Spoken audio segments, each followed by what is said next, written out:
I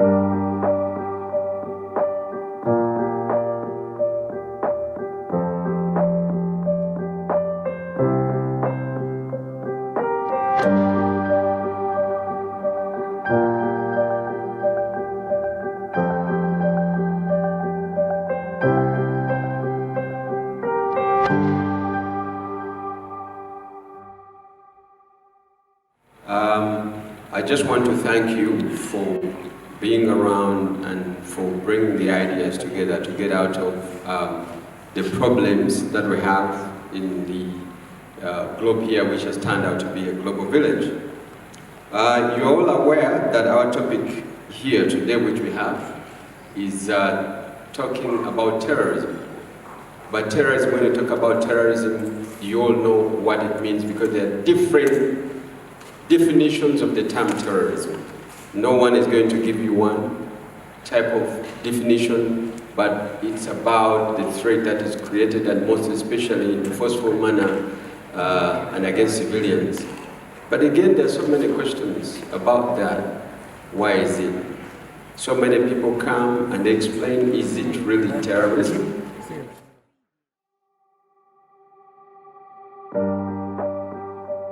In May 2021, Felix Tshisekedi, the president of the Democratic Republic of Congo, declared martial law in North Kivu and Ituri, two provinces on the country's eastern border with Uganda and Rwanda, and placed them under military rule.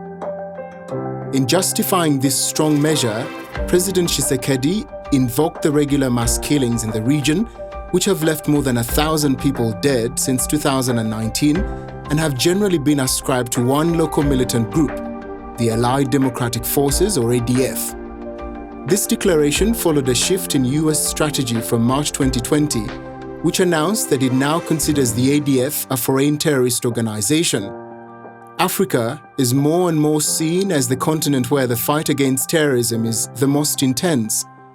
In a number of battlefronts such as the DRC, Kenya, Nigeria, and Somalia, the enemies are labeled as terrorists. Constructivist approaches to insecurity, or security that is, are enlightening in that regard.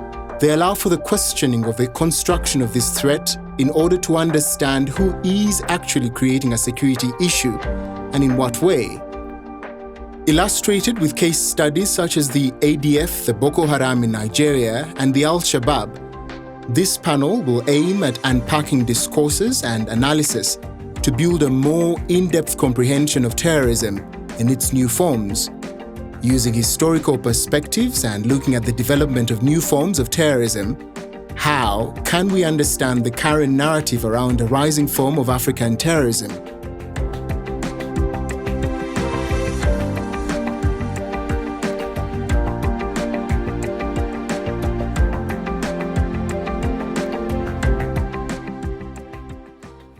In May 2021, you are aware that Felix Tshisekedi, the president of the DRC, declared martial law in North Kivu and Ituri, two provinces on the country's eastern border with Uganda and Rwanda, and placed them under military rule. In justifying this strong measure, Tshisekedi invoked the regular mass killing in the region, which have left more than 1,000 people dead since 2019, and have generally been ascribed to one local militant group, the Allied Democratic Force, known as ADF. This declaration followed a shift in US strategy from March 2020, which announced that it now considers that ADF is a foreign terrorist organization.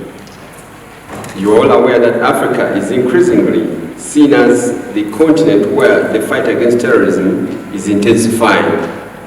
In a number of battlefronts such as the DRC, Kenya, Nigeria, and Somalia, the enemies are labeled as terrorists. Constructivist approaches to insecurity are enlightening in that regard. They allow for the questioning of the construction of this threat in order to understand who is actually creating a security issue and in what way.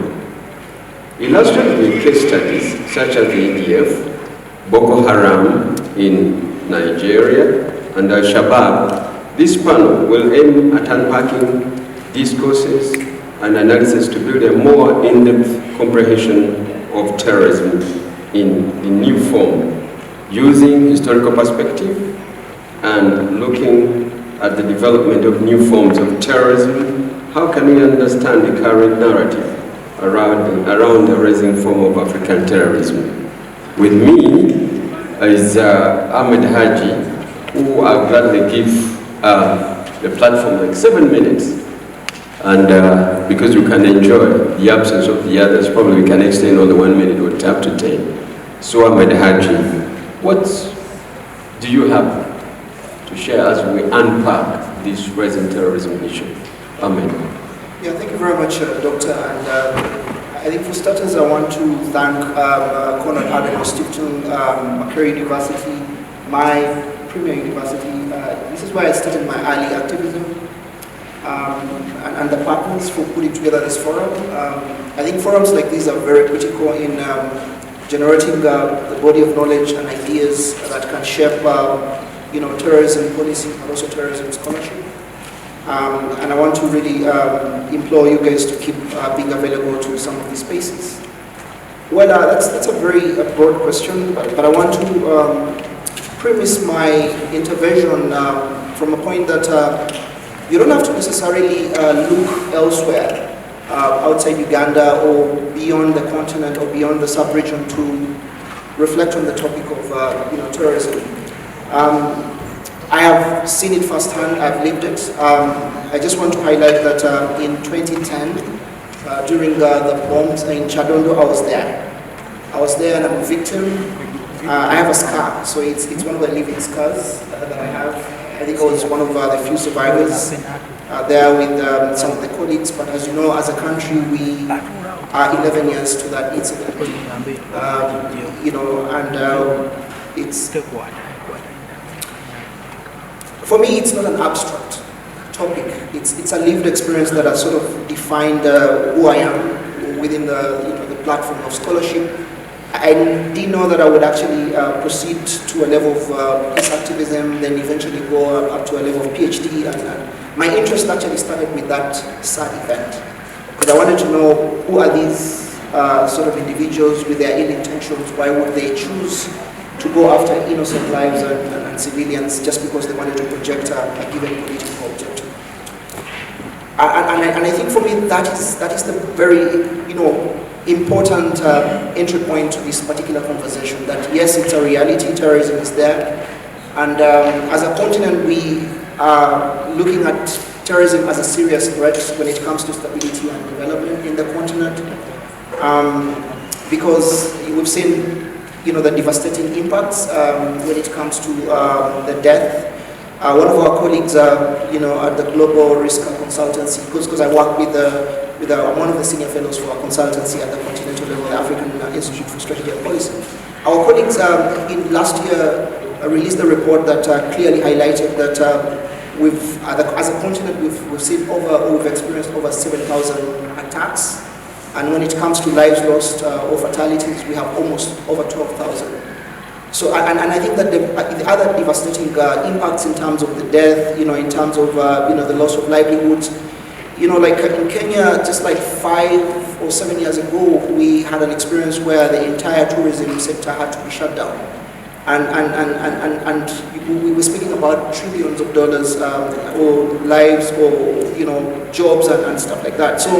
Yeah, terrorism is real, it's part of us, and I think we need to, as a generation, start thinking about it, how we can approach that. And of course, within the lens of a continent, one thing we also have to highlight is we don't have to, of course we know oftentimes that we tend to look at these groups as having a local agenda, a locally driven agenda, but we all know that they draw their inspirations from the international actors beyond our continents, beyond our sub-regions, and beyond Africa on a larger, or beyond even our countries. So many actually draw inspirations from ISIL or Daesh, more especially within the terrain of North Africa, Al-Shabaab here in the Eastern Horn of Africa. They all seem to learn from or be inspired or motivated, by some of these groups in terms of how they form their cell organizations, how they organize, how they recruit, how they radicalize, how they message. And oftentimes we've come to realize that they all seem to be using the same toolkits, especially within the advent of internet. We've seen that there's been a lot of online dissemination when it comes to basic things that are very, very lethal, like guerrilla warfare. How do you organize, how do you conceptualize, how do you build a strategic ideological warfare? And all this information is available online. And I think this is more like a playbook that is used by those who perform, or those who eventually become domestic terrorists. And I think within the context of Uganda, there's a very recent occurrence with so many bombs that are happening everywhere. Just a tangent, as I was coming here, I was in the mosque, so we've been evacuated because there was a bug, that was scary, and we were all evacuated. And the intention, the underlying psycho-intention of any terrorist is to cause fear, scare, to project relevance, to project credibility. And I think for me, when I was working, I was telling a colleague, I think they've scored, but they've not scored so much because the lives have been served. So right now the bomb squad is there trying to sort of sweep, the language of security, they're sweeping. And I think it's also a reminder that dealing with this scourge of terrorism is everyone's responsibility. So it's not something that I would argue that should be left to the military or to the hard power, as we call it in security-centric language. So I want to close with about two things, just for the first phase of my intervention, that a lot of times we've seen situations where many young people that are lured when it comes to even how people make these improvised, explosive devices which are called the IEDs.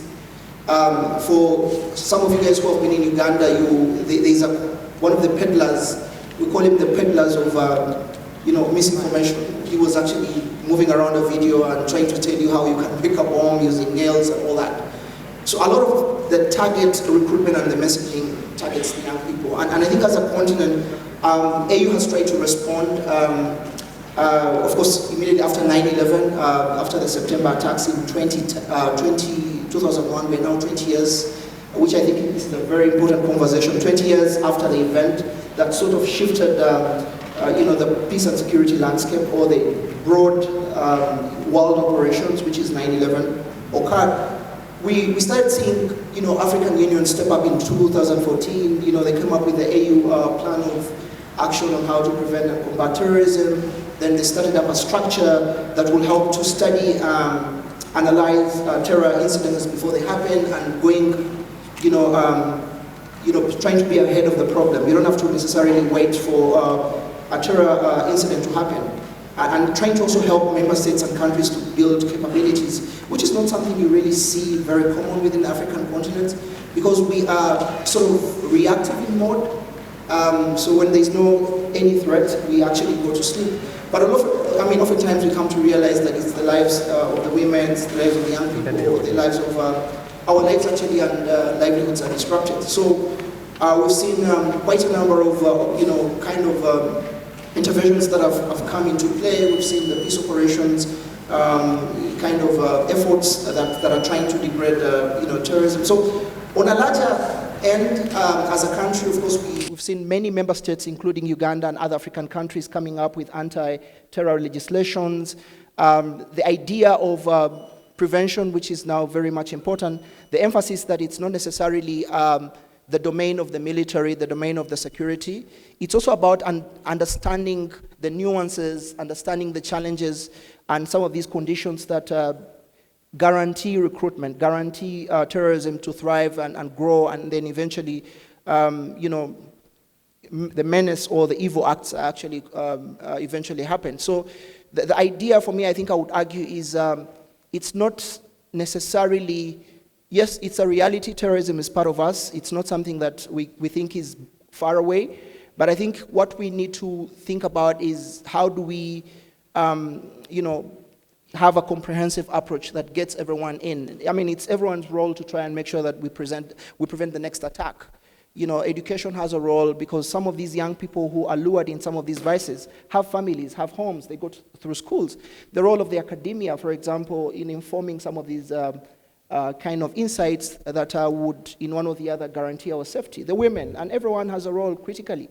So I think for me, what I would argue is it's not necessarily thinking that terrorism is a domain of the military, it's a domain of those who use excessive efforts, but it's about understanding that everyone has a role, and how do we collectively address some of these social, political conditions that, of course, including human rights, the respect of human rights. We have to talk about issues of governance, issues of what it means to have a deepened democracy, what it means to have, you know, fair economic policies that would guarantee some of these young people who are lured into some of these acts because they don't have jobs, or they're not seeing any opportunities. They feel that the institutions don't care about them. So the idea of thinking that it's a security-centric domain is something that I would really argue against this afternoon. Thank you very much, Ahmed Haji. I think you're all aware that this is a problem not only touching women or men, but it's a global problem. And regionally, you know what is happening.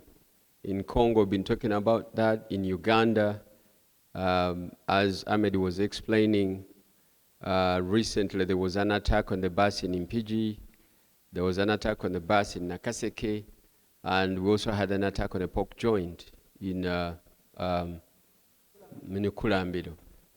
I think you can see what it is. And from a historical point of view, he's talked about the attack that we had. We call it the famous 11th attack. And you see what that is. But I think we also have to note that our countries now have a very big population of the youth. And when you look at the dynamics of terrorism right now, it is changing. It used to be that there used to be a very high chain, but it's turning out to be a franchise. But should we say, why is it turning out to be an issue which is appealing to the youth? Why? And what is behind that? Why should it be so? As if that is not enough, there are so many other things that go around that when you see the women are forced into terrorism, could that be right or not? That they are only forced. But they also have a role they play in terrorism, or they don't. These are issues we're trying to look at. Others can come up with a version of vulnerability. Because these groups are here, they turn out to be like the messiahs, that they are providers. And this is likely sometimes, like researchers discover, that the youth may have no employment, social provisions, and they look at certain groups that design themselves to be the providers, and they come aboard and take them on. So I just want probably to come back to you, Ahmed Haji. When you look at terrorism itself, maybe one thing we can start with, because terrorism is not begin today. It is for so long, and it has been migrating and being actually attached to different groups. Could you say that now the youth are more vulnerable for what we call being used for terrorism than any other group of the population in this region of Africa and probably anywhere in the world? I think our analysis has clearly stated that I think it's yes or no. It's yes and no. Because the idea of looking at the youth not as contributors towards a peaceful society is, in one or the other, not a good thing. But on the other hand, the conditions that exacerbate, the conditions that facilitate youth recruitment or the appeals to some of these negative messages, fall into the vulnerable minds simply because there's lack of opportunity. I was here in Makerere 15 years ago, but I'll tell you that there are folks or colleagues that I know that don't have jobs.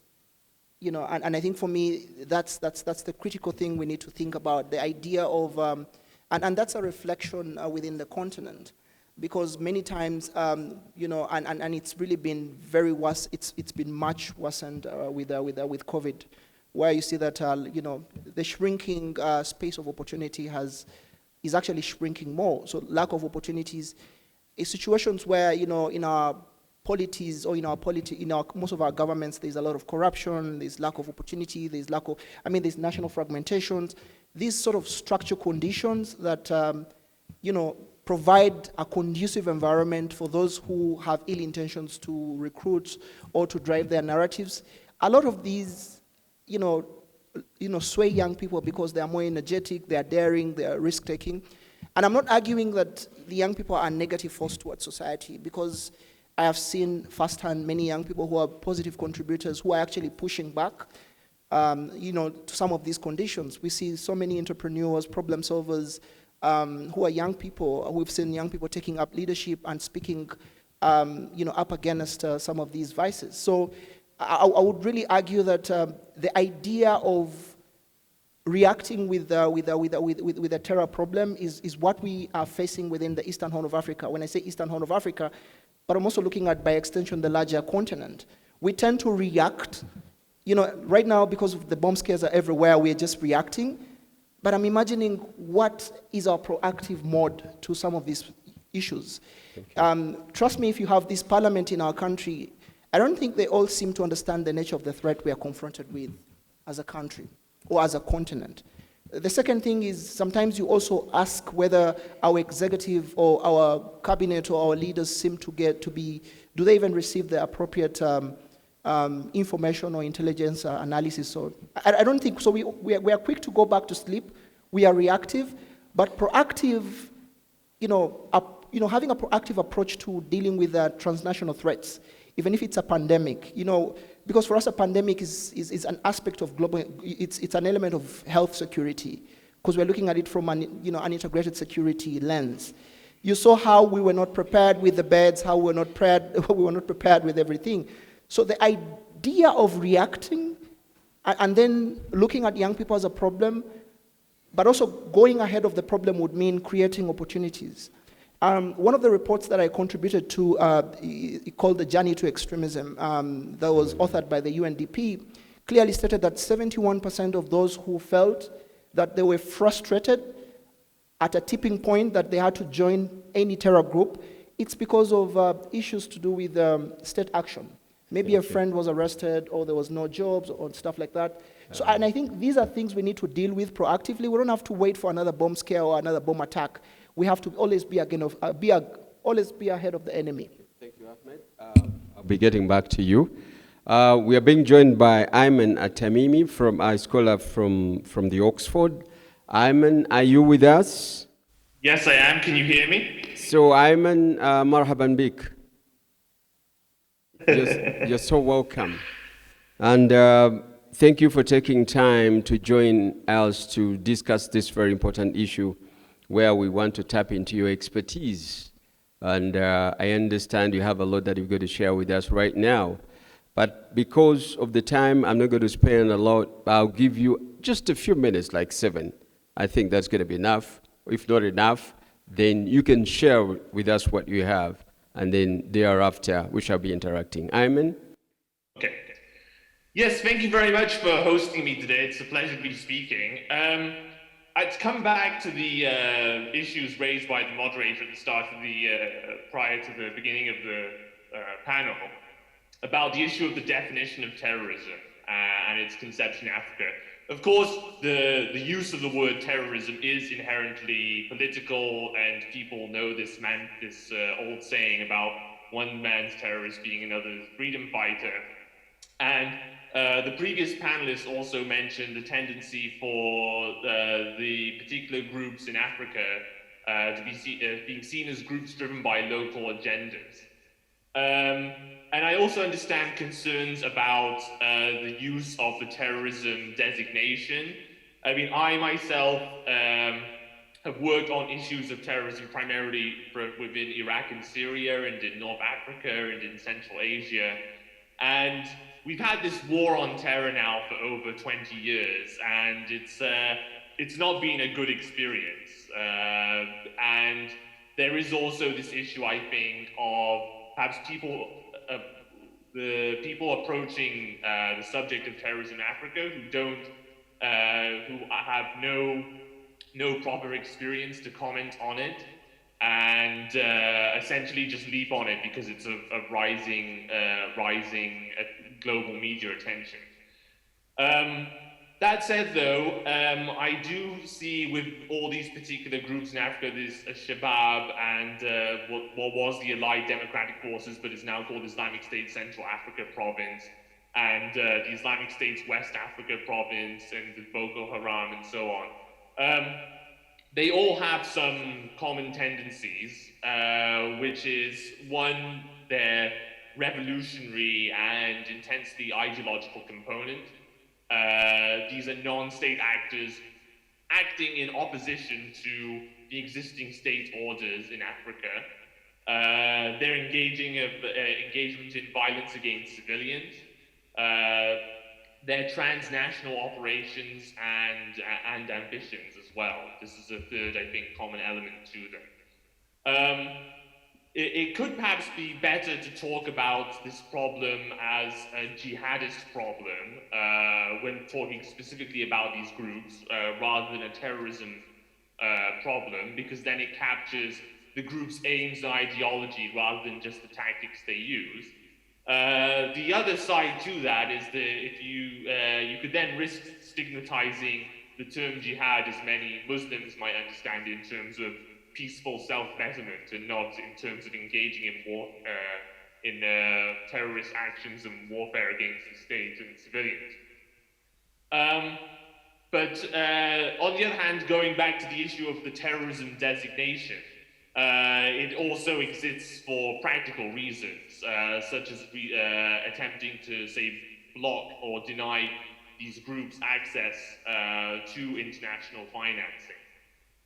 But circling back then to the point of the group's ideological components and their violence against civilians and transnational operations and ambitions, I think if you did look at the Allied Democratic Forces as a case study, you see now that more than 180 attacks have been claimed under the mantra of Islamic State Central Africa Province in the eastern regions of the Democratic Republic of Congo, going back to April of 2019.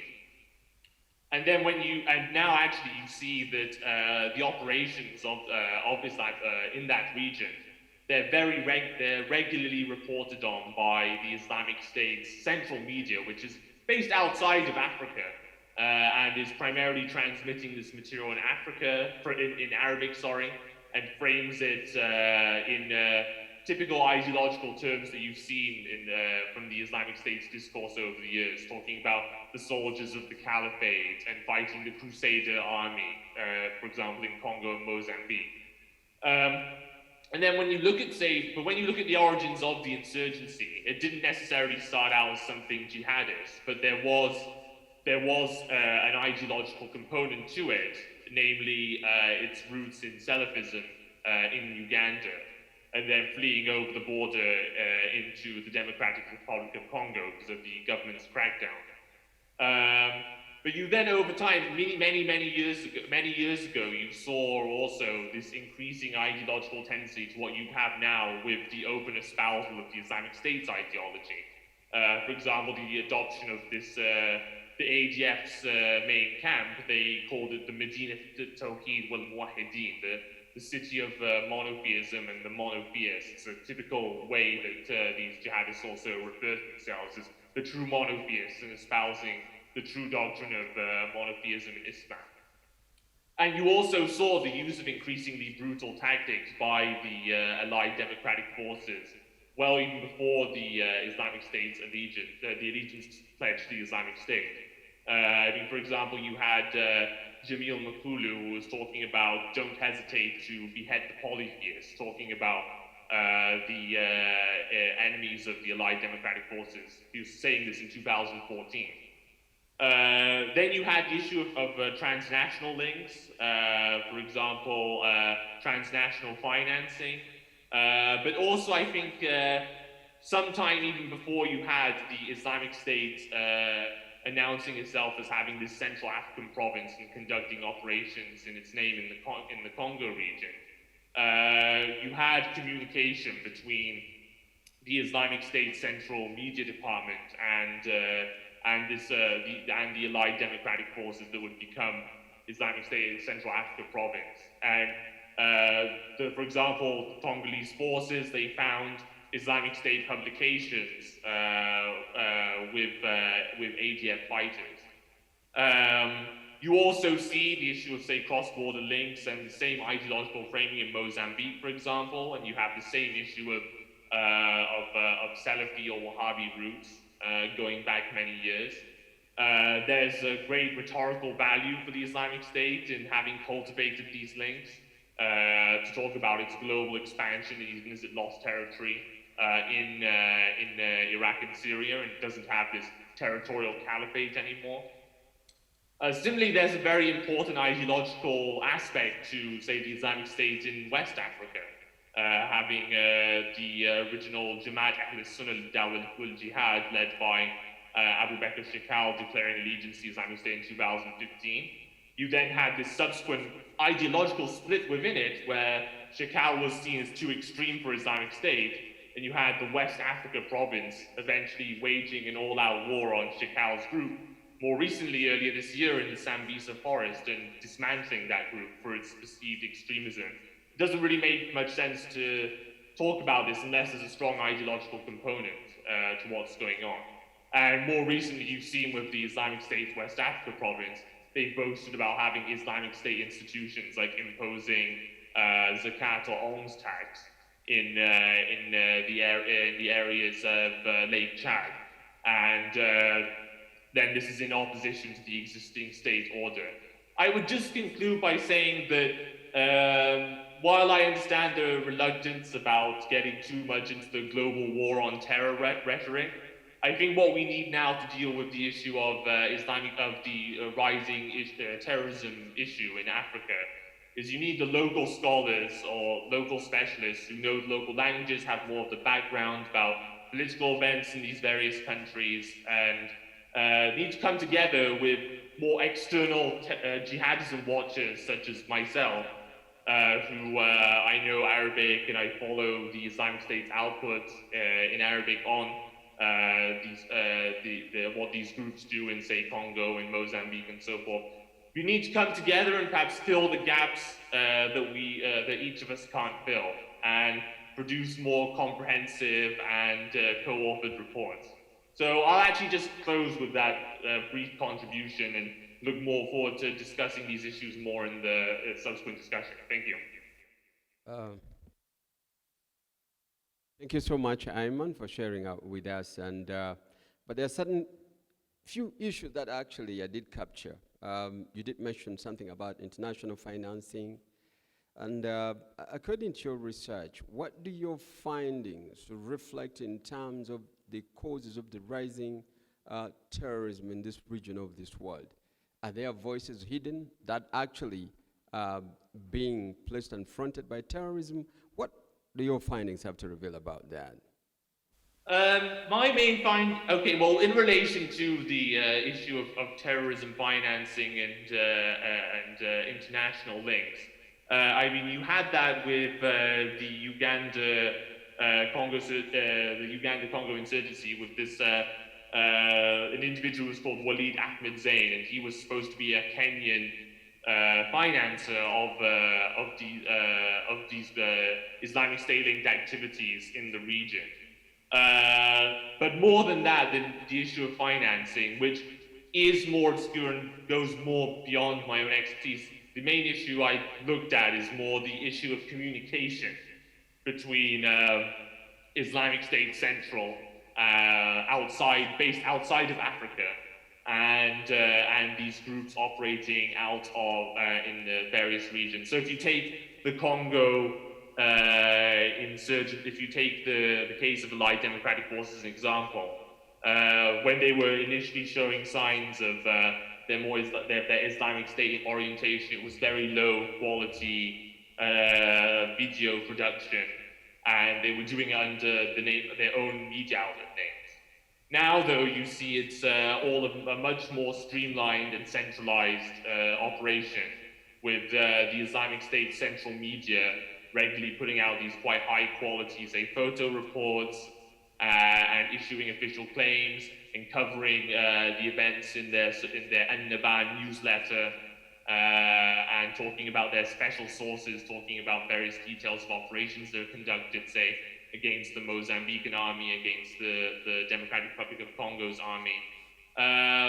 So without that, I think, communication channel, these insurgencies wouldn't have evolved in the direction we see today. And it is possible that there is hidden, say, financing we don't know about, and I'm sure part of the motivation also in reaching out to the Islamic State could also have been, well, we saw how successful they were, we want some of their money, we want some of their operation expertise. And certainly there is the possibility of foreigners having come from even outside of Africa into these regions. I mean, there was, for example, reports of a Jordanian national who was apparently involved with the Islamic State in the Democratic Republic of Congo. So, yes, that's my answer to your question. Yes, Ayman. Just one more before I get to Haji, and then we can get to the flow. There's much featuring of Islamic State and anything to do. Have you made any findings about what Islam has got to do with that? Because much you've spoken has got something to do with Islam. Have you established anything about religion? Has it gotten anything to do with this rising terrorism? Because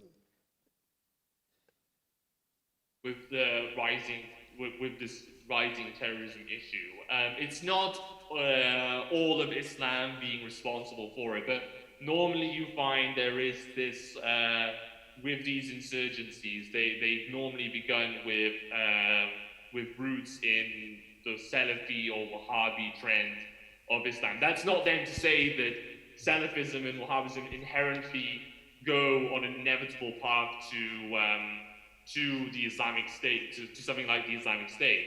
It doesn't have to be that way. I mean, for example, looking at another example from Africa of Salafism, going all the way to North Africa, if you look at Libya, for instance, and the civil war there, you had Salafis fighting on the Khalifa Haftar in the Libyan civil war, and that's very much a nationalist-oriented and loyalty to the state or ruling authority. So there is a religious component to it. It doesn't necessarily mean then the religion inherently has to go on a conveyor belt all the way to jihadism and terrorism. No, I reject that. But there is a religious aspect and an ideological aspect that needs to be taken seriously. Thank you, Ayman. Thank you, and I think now we are soon getting to the board as I come back to Ahmed Haji. Then we open it to the floor. Ayman has explained it clearly. But I think we are saying we've talked about the issue of the youth and the migration. What do you have to say about the inflow of so many refugees crossing from one country into the other? And how safe is this? And you see refugee camps and all that. Do you think this could be having an influence as well, and it impacts on the population in the region as well? Yes, I think at the Institute we actually notice one of the strategic linkages between if you have failing democratic institutions, if you have a situation where the nationals in a particular country don't feel the economic empowerment. I mean, they're less, we claim to have investors within, across the continent. There's a lot of, foreign direct investments, but there are lack of opportunities. Oftentimes, there's corruption, there's, all these challenges of state fragility.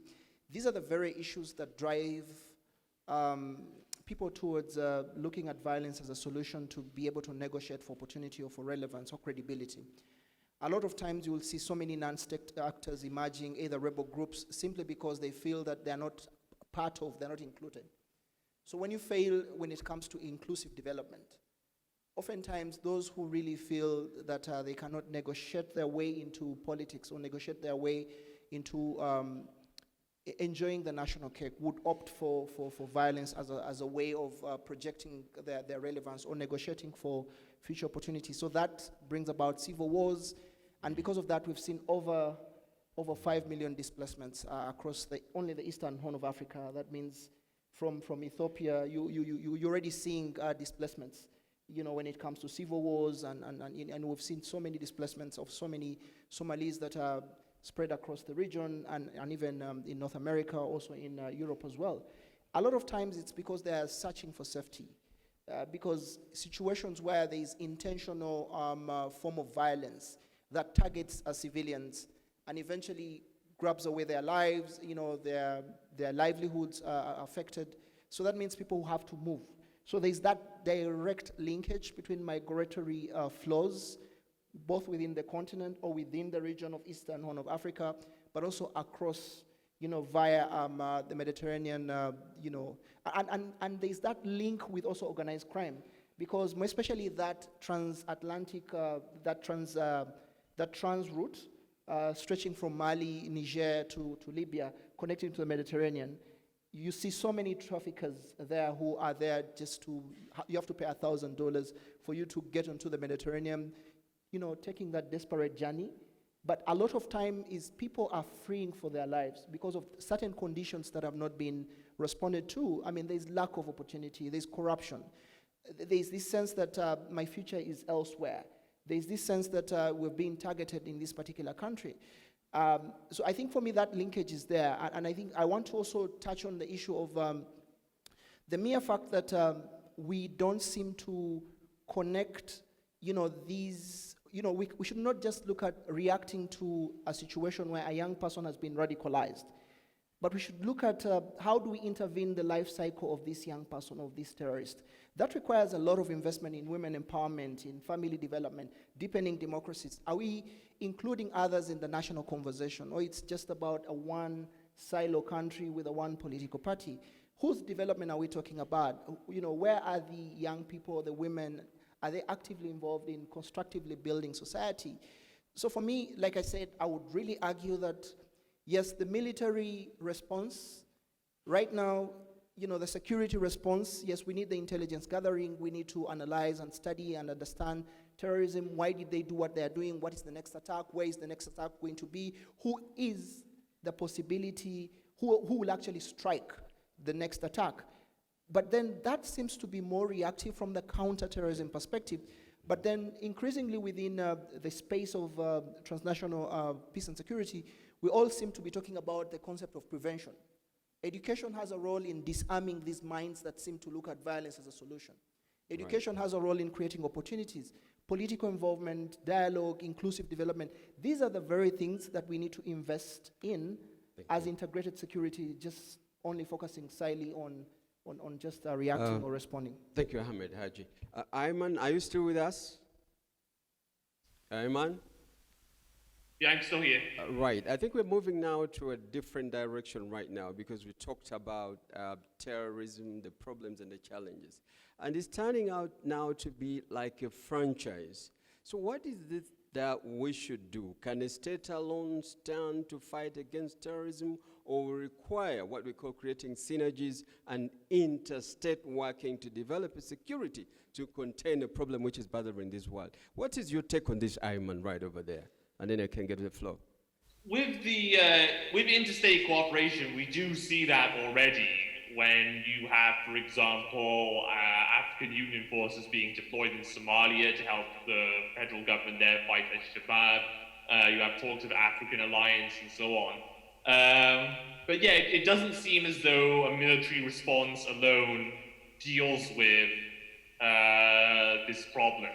It is also, you do also, I think the states also have a responsibility to provide an alternative narrative, as it were, that would, as to why they should prefer the state order to what these groups offer, or what these groups prepared to offer, which is a supposed utopia of an Islamic state, and living under that as an alternative to the supposed humiliation that Muslims experience under the present order.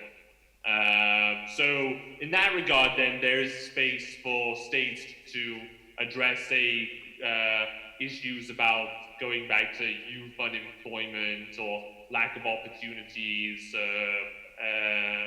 displacement, and so on and so forth.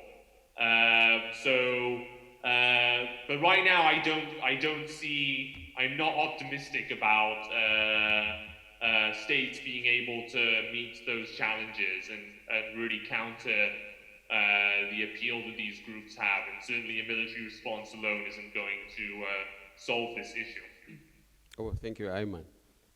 Now, I think we have to turn to the flow. We've looked at this issue, discussed in depth, and we still have an issue. So many things around terrorism, but I think we've not touched at what we call the gender issue itself, because we say, sometimes it is said that women are just forced into terrorism. But is it that they are playing a role as well and have it big to play? So here we go now, and I open the discussion to the flow. Right.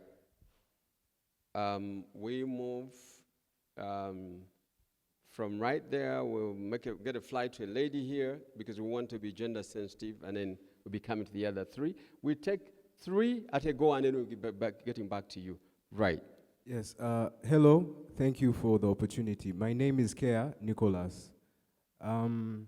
So my question would be in regards to the role that patronage politics plays in this, because we have a history of colonial governments that left breadcrumbs and an appetite for receiving goods or services from Western countries that then left a gap as to how we can leverage our own services. Now, as our politics has developed, certain people have been occupying certain roles, and as they age and leave, they leave their children. So I think that is a question to the inclusive development, which the gentleman over there was talking about. Because for over some years, if you have that inclusive debt, then it makes sense that, of course, you will have domestic violence and international violence, especially because the state is the one that has a monopoly for the violence. Thank you. Thank you very much. Can I have the mic right here? Thank you so much. As I had introduced myself earlier, and I'm called Vicky. I am thinking, after what the panelists have spoken about, in this country of Uganda, we are encouraging youth to occupy political spaces. We are encouraging them to participate effectively in these spaces. So we have youth coming up with their political ambitions. But in this country of ours, of Uganda, terrorism is being used as a political tool. Whenever a youth comes out, or anybody, let's project in the near future to come also with scenarios that have so far happened. We had the scenario in Arua when the new party when the Bobby Wine was just coming out, when he was slapped with charges of terrorism and all that, and his team.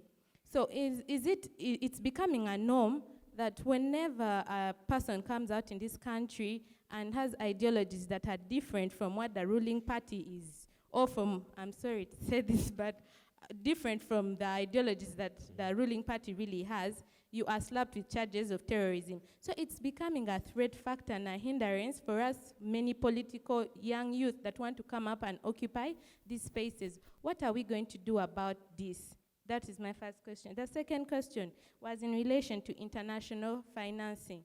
Now, in relation, we have groups that come up, but I have this biasness that whenever yes, we can't deny the fact that there is terrorism, people are bombing and all that, but what are the intentions that are behind this? Because the superpowers always use us as African states, or whenever they find that we have conflicts with our brothers and sisters, or we are having dividing ideologies, they come up and sponsor us just to be able to distort the development that is coming up. I'm taking an example of the struggles that are in Ethiopia. Ethiopia's government, from the little that I know, tried to solicit and generate local resources to start up their own dam. They are developing and moving towards a state of development. Yes, there has been struggles and rebellions coming from Tigray and all that. But now, after the dam arising, the Tigray movement again is arising, and it is rumored that they have influence. These rebels are being funded by probably the Egyptian government, I am not so sure, or one superpower. So does it mean that we, African, are going to have to leverage our developmental purposes in order to fulfill the desires of international powers and supremacies? So what are we doing about it? Thank you so much. Thank you very much. It's like it's moving as you get someone. Is it a reaction to unfairness or the voiceless? I don't know. So, thank you so much. Mr. Robert is and will always be my name. My contribution is, in the first place, I want to thank the panelists for the good work they are doing. My submission is, it is true most cases in situations of crisis is why you have seen superpowers enjoy as they sponsor, one, in arms, two, financially, to cause instability such that they can always get this, always running to them. But as the governments here in Africa, what have we done to look at our populations? Because they are the very people that are going to be sponsored. One, have we looked at the instance of having personal security? That I, as an individual and as a citizen of the country, one, I will take my personal security prime, and thereafter I look at my national security as the second key. Because if we ignore this, then many of our people shall be left with no choice but to go in for this, because they are being subjected to such actions because of the absolute poverty. Some are not comfortable with the situations in which they are living. When you look at the unemployment, they say, after all, what do I even have to live for? As the security agencies and the government that is taking control, how do they view such aspects? I mean, what do they think is the cause of all this? That was my humble submission, and I beg it is taken into consideration. Thank you so much. Opportunities right here, and then we'll get back to the panelists. Has there been a study conducted about the psychology of terrorism? Because to me, it seems to be a contributing factor. Psychology that contributes towards the indoctrination. Because when you tend to follow the way how terrorism has been happening, there is this notion that religion contributes part of it, but which is partly wrong, but to a certain extent, it is believed to be. So, has there been a satisfactory study towards that, to examine the psychology of terrorism, how it contributes towards indoctrination, and how the two have been used to make terrorism to be consistent? Thank you. Thank you very much. Thank you very much. And I don't know if Ahmed, you want me to start with you or I go to Ayman? You do it because of time. Yeah, I'll just try to, I'll try to sort of lump. Okay. To start with your question, I think there are so many studies actually around that area, so I don't want to bore you with academic terminologies, but there's a theory which I think we're all familiar with, the social learning theory, that, this is a field that attracts so many disciplines, so the sociologists have a role, the political psychologists have a role, and oftentimes we've also come to realize that an individual goes through sort of a process before they are radicalized, so there are so many strategies so many studies that you need to look at. Yes, an individual might sort of instrumentalize or invoke a particular ideology, but in their early life, they've gone through some episodes. Maybe they've grown up in a very abusive home. They've seen, and they seem to acknowledge dominancy and violence as the only way to assert credibility, influence, or to justify power. So there's a lot of literature around that area. But I just want to emphasize, I think, two issues. One is the element of, at the Institute, we've also come to look, increasingly, like almost 50% of African countries instrumentalize terrorism as a way to delegitimize the political opponents. That's why I usually avoid definitional debates about what is terrorism, what is not terrorism, because when you look deeply into the definition of terrorism, you might realize that some state actors within Africa actually, in one or the other, sort of I also, one or the other, there's a concept called state terrorism. It's just where a state is intentionally using violence or its own tools that are security or all these other kind of, instruments that are, using the law, for example, to be able to delegitimize, to be able to deny the other political opponents to emerge or to arrest them, or, and I think it's something that we need to cautiously address as a continent when it comes to political dialogue, that we might disagree politically, but we all have ambitions and aspirations to building safer, prosperous continents. And I think it's our core role to ensure that we have strong democratic institutions, we have better investments, better economic growth, we have a peaceful society or security within the continent, and there's opportunity and development for everyone. So the idea of demonizing the other politically and then branding them or labeling them, I think it's something that we need to really address as a continent of Africa. I think in closing, I want to highlight what we are seeing at the continental level is the role of conspiracy theorists. We have so many people we follow that, oh yeah, Lumbuya said this, Lumbuya said that. Those who peddle, for example, misinformation. And what we've come to realize is that the role of the internet has been, very much during the COVID period, because we're all home and we relied across the world on misinformation, on either anti-vaxxers, we shouldn't vaccinate and all that. But the linkage between misinformation and domestic terrorism is something that came to bear, in the US when it came to January 6th. When the role of, we call him the prominent peddler of social, of misinformation was by then Donald Trump, and his role in influencing and motivating those who attacked, the Congress.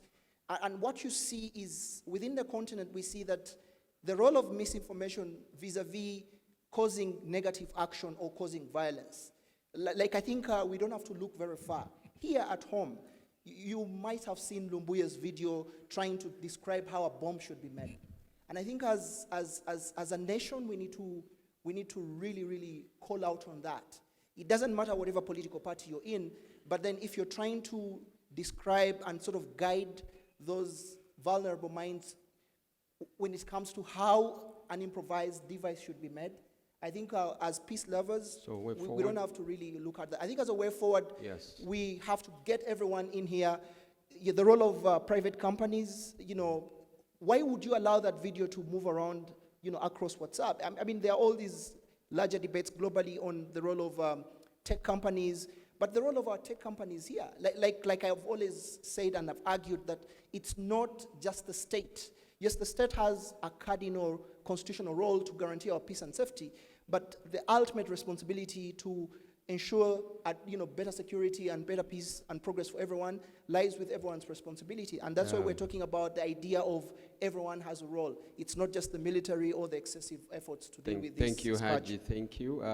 And lastly, any contribution towards what has been raised in the House, and any way forward that you actually suggest that can draw us out of this terror of terrorism? Ayman? Yes, I'll touch on the issue of terrorism definition being instrumentalized and exploited for political purposes that aren't fair. Yes, the case of Ethiopia that was raised by a member of the audience, it's true that that's a case of it being used politically by the Ethiopian government because it's of the opposition to the Tigray movement. But a movement like that, though, is very different from what we've been talking about on the panel in terms of a rising terrorism threat with, say, Islamic State Central Africa Province, Islamic State West Africa Province, and Shabab. In contrast, those groups are transnational. They aim to disrupt the state orders entirely within Africa. And they have these transnational links in a way that aren't quite the same with, say, some of these more local rebel movements or local insurgencies that are say, locally or nationally orientated. But in conclusion, though, I would actually really just reiterate what I'd said earlier about, I think that with studying or with understanding the problems that these newer terrorist groups were, although Al-Shabaab is much older than, say, these Islamic State affiliates, but with understanding this rising problem, it is, I say, important, I think, for those of us who are more externally based to try to come together and work with those who with local experts and local scholars to produce a more comprehensive understanding of these insurgencies. I mean, for example, it's true I can read about what the Islamic State central media says about, say, the Islamic State's insurgency in the Congo, which used to be the ADF, but developing more individual profiles of the individuals who make up that movement, that's more difficult to do if you're only just looking at the Islamic State central media output. That requires input from people who are more familiar with the local environment and, say, have had opportunity to interview defectors and those who'd been taken prisoner and so on. And then that would enable, say, to understand, perhaps, for example, which had been touched upon earlier, the role of women in these organizations, when, in contrast, there's been a lot of research on the women who were in Islamic State in Iraq and Syria and the roles they played. But I think there's more of a knowledge gap when it comes to Africa. Thank you. Oh, thank you, Ayman. I think I'm afraid, unless otherwise, we've been given a special slot for extension in the minutes because we have another session. My name is Businge Rogers. My question goes to Mr. Ahmed. We'd like to share from you about the insights for the future of Uganda as regards to terrorism. Thank you. Because we are seeing that many minerals are being discovered in Uganda. As youth, we need insight about the future of Uganda as regards to terrorism. Thank you. Your neighbor right there will brief. Yeah, thank you so much. So my question is in line with personal experience that I had, especially by confronting a police patrol car that was breaching the traffic law. And they told me, you are lucky that they arrested me, and they told me, you are lucky that we got you during daytime, but if we have found you at night, we'll have killed you and put a toy gun in your bag and say you were robbing, or put drugs in your bag and say we found you dealing drugs and you were planning to escape. That's how we got to shoot you. So now my question is, I want to see the connection or the relationship between security operation budget in line with terrorism. Is there any connection? And then my second question is in line with especially the manufacturers of some of these guns and explosives. Is there a way that they are also involved in creating some of these insecurities to create market for their weapons and those explosive tools? And then my last question is in line with, now so many attacks have been happening, but I've never heard of any reports of from the forensic experts concerning those explosive devices, which companies or where exactly were these things gotten from? Yeah, thank you so much. Thank you very much. Right over in the other corner and finally here. But be precise, gentlemen. Thank you. You're welcome. I commend the submissions from Mr. Haji, for they have been full of insight. Because through your submissions, we are all agreeing that the local grievances that are not solved are the ones that probably the foreign powers are taking advantage of to lure the youths who are vulnerable. Then the question goes like this. I'll address it to Mr. Haji and probably Tamimi.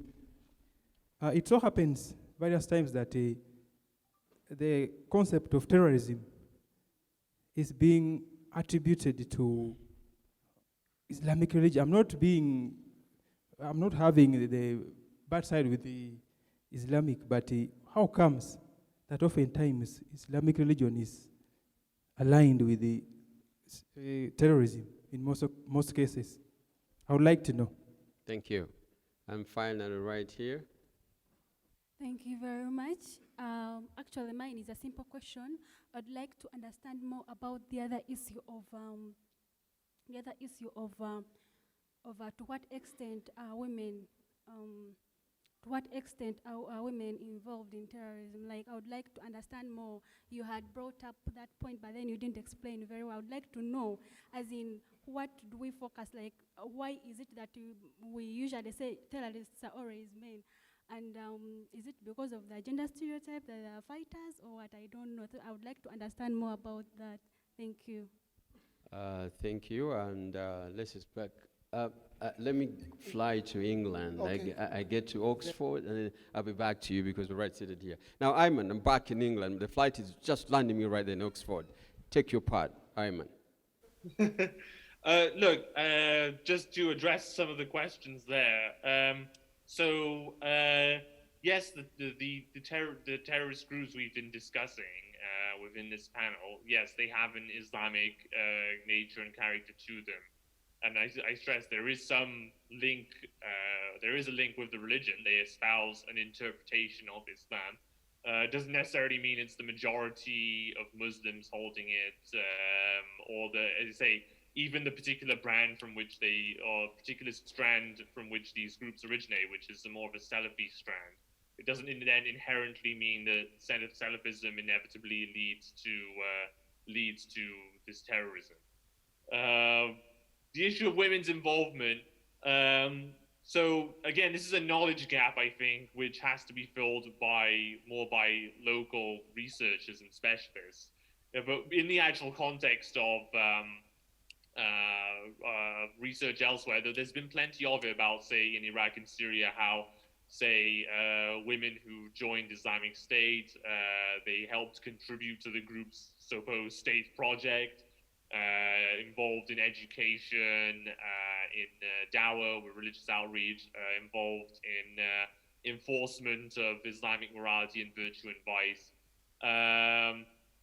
But in terms of actual involvement in combat and carrying out terrorist actions, the evidence for that is more scanty. And in fact, the Islamic State, for example, in Iraq and Syria, placed more emphasis on the role of the woman as raising children and bearing offspring, and rather than actual participation in fighting, although it could be allowed under certain circumstances. So I can bring my contributions from outside, but there needs to be more field work or on the ground research in Africa to talk more in depth about the role of women in, say, the Islamic State Central Africa province or West Africa province. Thank you, Ayman, and thank you for sharing with us, and thank you for being here all the time. I now have to come back to Ahmed Haji. In very precise words, you can. Well, it's a very. I think one thing I can say is that the subject we are discussing is a very complex, very it's evolving, very complex, very challenging. So we can't seem to cover everything within a span of 1 hour. But I want to highlight that I think there's no knowledge gap. There was a study that was done by UNDP that's about 3 years ago on the role of women, specifically with Al-Shabaab recruitment and execution. And that particular study, it was UNDP and Sisters Without Borders, and it highlighted the role of women as, they play a very instrumental role as caregivers, intelligence gathering, and their silent finances. And many times, actually, the link in Mombasa, there were people who kept on telling women to father as many boys as they can so that they would get into combat. So there is this simplistic frame of tending to look at women as sort of the innocent. They're the victims, but then that research clearly articulated women as partly playing a role as perpetrators within that particular space. Well, the linkage between Islam and terrorism, I think that's the legacy we have 20 years after 9/11. The idea of thinking that Islam is synonymous to violence. There was, in the build-up to these bomb scares that we're having in Uganda, everyone was saying that who is the next Muslim who's going to be arrested? I think it's something that is being instrumentalized by the media, by the think tanks, and I think we need to have we've got to have a role to deconstruct that particular notion. Because those who choose to invoke violence and instrumentalize faith are, sort of cherry-pick, decontextualize verses. For example, one of the prominent verses that they invoke, I think it's chapter 4, kill them when you find them. You know, that was the situation then. The context is totally different. During the days of the Prophet Muhammad, the idea was those who attack you then, you know, and then eventually you've got to those who attack you, those who are unfair to you. But then you see that these very verses are, you know, invoked 1400 years later, because we live in a country where we have freedoms, we enjoy everything. So the idea is Islam is peace. You know, salam, Islam is peace. And whoever wants to do that, you know, Islam is actually very clear that if you serve an individual, you've served an entire generation. That is chapter 5. If you kill one person, it's more like you've wiped out the entire humanity. So it's a human-centric, peace-centric. Salam, peace, as a root word is peace. Salam, salam, salama, and all that. So I think it's a very broad discussion. But I want to close with giving some bit of a future. What we see at the continent is this increasing politicization of terrorism. Either you're using terrorism to delegitimize the political opponents, or you're using them to, because you don't feel confident to go in for a fair competitive space. So you choose to label, you choose to look at the other as an adversary. And I think that's has a huge danger in as far as building inclusive political development or broad development within the continent. I think we need to be very careful, especially when we are selectively applying some of these anti-terror laws. The second thing that I also want to highlight as a close is the idea of neglecting the fact that terrorism is part of us. And everyone has a role in making sure that we prevent the next attack, where it's going to happen, and who will sort of be, you know, the idea of investing in prevention. There are certain conditions that we need to address. We've got to address issues of governance, corruption, national fragmentation, those things that, you know, like in Uganda we call them the Debinyiza Bayai. You know, the idea of those things that drive people to vent, you know, and I think the role of security, how we counterproductively arrest everyone, and you know, like how we act in a more inhuman way. The idea of institutions being seen to be delivering, you know, for the people, not for a select few. And trying to understand that these social political conditions are the ones that give rise to the scourge of terrorism. We have to invest a lot in prevention. We shouldn't be reacting and invest and going after them. Let's not go after them after it has happened. But how do we, through education, for example, Makerere has a role, you know, as a, you know, research, as a report. We need to have more repository research and knowledge on how we can study and understand how these groups form, how they recruit, how they radicalize, and how can we together promote a Uganda or Africa for everyone. So that we don't have people who are frustrated and they will have to vent their anger by blasting us tomorrow. God forbid. Thank you so much, Ahmed Haji. You know, this is a topic I not stop because there's a lot. But I think the whole issue, what we are getting out of this is basically that we should run away from the stereotype and unearth what the causes of this terrorism is. Out of view, there's a question of opportunity, provision of services to the young and the old, and any injustice that may be existing. I think we got to run away from the stereotype. And why terrorism? Why do they use it? Why that instrument called terrorism? I think that's the issue that we're going to look at genuinely if we want to run away from that monster called terrorism. And as for the issue of religion, whatever, if you're a scholar like you've done it, there were times when there were Christians fighting Northern Ireland, and then, you know, that was the time. We looked at the time of, recent times of Thomas McVeigh in the United States, and then what's that? That's not Islam. And so the religion itself has gotten a pact, and it's an issue that we can discuss, and then we'll look at it. But we have to unearth what the causes of these are, which is creating instability, and we can afford to that. I just want to say thank you to every one of you for taking time to be with us for this very important topic. I want to say, Dangeschon, merci beaucoup, asante sana, shukran jazila, and anything that you may want to say for taking time to be with us. So thank you, Ahmed Haji.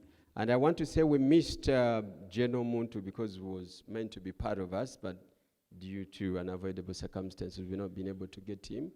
Thank you again, and thank you to geopolitics organizers. Thank you.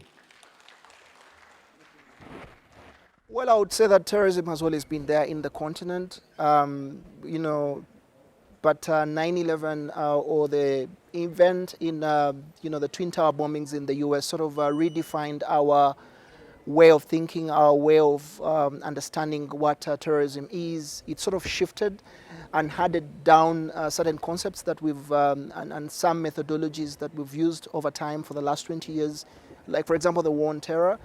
You know, the idea that, you know, we had to demonstrate that we were part of, you know, an alliance to go after the enemy that had gone after the superpower. So, and, you know, after 2001, we started seeing, like in 2002, many African countries had to come up with anti-terror legislations or laws. We started seeing structures being created. For example, at the African Union level, you know, we saw the AU Plan of Action for Prevention and Combating Terrorism. Then we also saw the African Union setting up a structure to study and research terrorism that is based in Algiers in 2004. And then subsequently, we started seeing so many other, you know, legislations coming in. We started having structures, for example, you know, the anti-terror units in our forces, both the law enforcement, our police, and also the army. Then we started having this sort of phobia that we have to secure ourselves. Yet it was actually a free world. So the event that happened in the US, very sad. It was many lives, over 3,000 people died. Sort of redefined, you know, how we will live and relate, you know, in years to come. As African countries, we started seeing a lot of securitization of the continent because we never had military bases. So today we have over like 20 military bases in the continent. And the idea is to prevent the terror before it gets, you know, across the shores beyond the Pacific. We started seeing more weapons, for example, within the Eastern Horn of Africa, which I think for me was a huge shift. So the idea of, you know, development cooperation tied into security cooperation. I mean, back then aid was just aid, humanitarian investment, you know, like democracy development. But then the focus, the very fact that, you know, the Al-Qaeda that had claimed responsibility for the 9/11 had a base and a hub in Sudan. So definitely Africa had to be a spotlight. So the idea, if they had bases there, how do we dissuade? How do we prevent them from inspiring as so many offshoots that would emerge and sort of hit us from any corner? So Africa was seen as a security-centric space, and the idea was to invest in preventing another attack that might emerge, given the fact that you know, Bin Laden had a base and had links with Sudan. And that's why you even saw that Sudan was put on a sanction that has just been negotiated 20 years later by Donald Trump. Yeah, but also prior to 9/11, you remember the twin bombs in East Africa, you know, the US Embassy in Kenya and in Tanzania. So there were all indications that Africa was an epicenter of terrorism and there was need to invest. And remember 1998 was just like 3 years to 2001. So America, you know, all the other world powers learned a lesson that they should have dealt with the problem. So they thought that it was just, you know, the problem that stopped in East Africa. Little did we know that those with evil intentions had to go after them in 9/11, which was a huge disaster. And I think fast forward also, like, you know, in Chad here, I actually survived the 2010, you know, terror attacks. I mean, I was just a soccer lover. I was a, you know, Netherlands fan, and many of my colleagues died in that space. So I mean, for me, we need to acknowledge that it's not a Western problem. It's not. It's actually a human problem, that we have to look at it as a collective security problem that requires us to devise ideas and thoughts collectively, not leaving it to the military, not just looking at it as a military solution idea, or it shouldn't be just an issue of the security forces should intervene. But that requires us to look beyond the reactionary mode and understanding what are those issues that, or what are those grievances, the injustices that might push people to feel they're excluded, and you know, so that they can, those with ill intentions can easily recruit them to cause harm, intentional harm, and target people just because they want to make a political message of either they want to show credibility, they want resources, or they want to destabilize the state, that the state is no longer in charge in terms of authority, they no longer have the capacity to take care of your lives, provide for you, but also importantly, they no longer have your legitimacy, because even when you guarantee their, you know, their existence as a social contract, they can no longer take charge as a state. I mean, they can no longer care for you. That's why, you know, like academically or scholarly, we don't get into that conversation of defining terrorism, simply because we've seen states actually, you know, invoking terrorism in one or the other. I mean, they invoke violence as a tool to shut down political opponents. But what we're looking at is, our panel is looking at those terror groups that have transnational links, that, you know, indiscriminately sort of cause harm to society. They kind of, you know, their consistency to cause state disorder across states, like Al-Shabaab, you know, in Kenya, Al-Shabaab in Ethiopia, and also Somalia. So those are the kind of terror groups we're looking at. And I think for me that's a dangerous pathway that we undertake, which I think we have to call out. The second thing is the idea of the erosion of public faith when it comes to the state having, providing their safety. I think we need to acknowledge that terrorism is not something we read about, say, in the news, or we watch over, over TVs or media. It's something that is within our streets. How do we prevent the next attack? You know, how do we look out for who is the next enemy? Collectively, how do we address those issues, the grievances, the underlying socio-political grievances that sort of course, being cautious of human rights? These intentional scares, these intentional forms of violence that are geared towards projecting a given political objective, don't emerge out of any vacuum, you know. It's either we're not responding to the interests of the citizens, they don't see opportunity in the country, they feel that the institutions that are supposed to uphold their constitutional rights are the very institutions that are abusing them and labeling them, or we don't seem to address some of the core issues, the injustices, issues to do with, how do we, for example, avail opportunities for everyone? How do we allow each and everyone to have a dialogue on the future of the country, or where we should be heading as a country? The idea of allowing, for new, fresh ideas to emerge and deliver leadership. I think for me that's ultimately the leadership issue.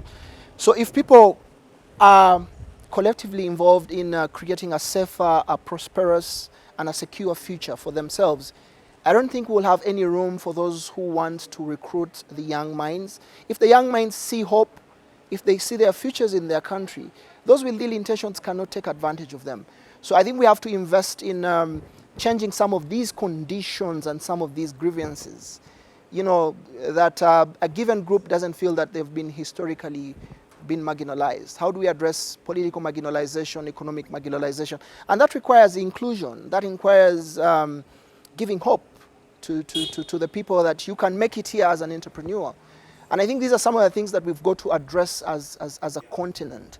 And these are broader conversations. We can't be talking about, like Vision 2063 in the continent, and you're not availing opportunities, and you're not looking at how do we deal with repressive, securitized regimes that might not feel comfortable to include the others in delivering a safer country, but also a safer Africa. These are broad conversations we should be having, and they require having a proactive, a comprehensive approach. Some of these issues have to be immediate, others have to be long-term. It requires us to have a multi-dimensional approach to issues. What is the role of education in serving that young man or young lady who is being swayed via internet? For example, what is the role of society in calling out on fake news? Because that has a huge implication in, because fake news is powerful. Fake news is enduring. It can wreak havoc. For example, why would we keep sharing this video of this sort of young man who is saying that this is how you're going to have to make the improvised explosive device. You know, you can have a nail and all that. What is the role of private companies, you know, telecom companies? So that calls everyone on board beyond just the silo approach of looking at the hard power or the military, the security approach, which is normally reactive. It requires a broader societal approach or broader civil society approach. The family has a role, you know, the religious leaders have a role, everyone, the media has a role in sort of not sensational, you know, we cannot keep being sensational on a given group and a given community. We cannot be giving others a platform and we don't give others a mic. So everyone has a role. So I think for me, what I've argued in the conference is that for us to deal with you know, the scourge of terrorism in the continent, we have to address those underlying socio-political economic conditions, including the respect of human rights and addressing some of these governance deficiencies.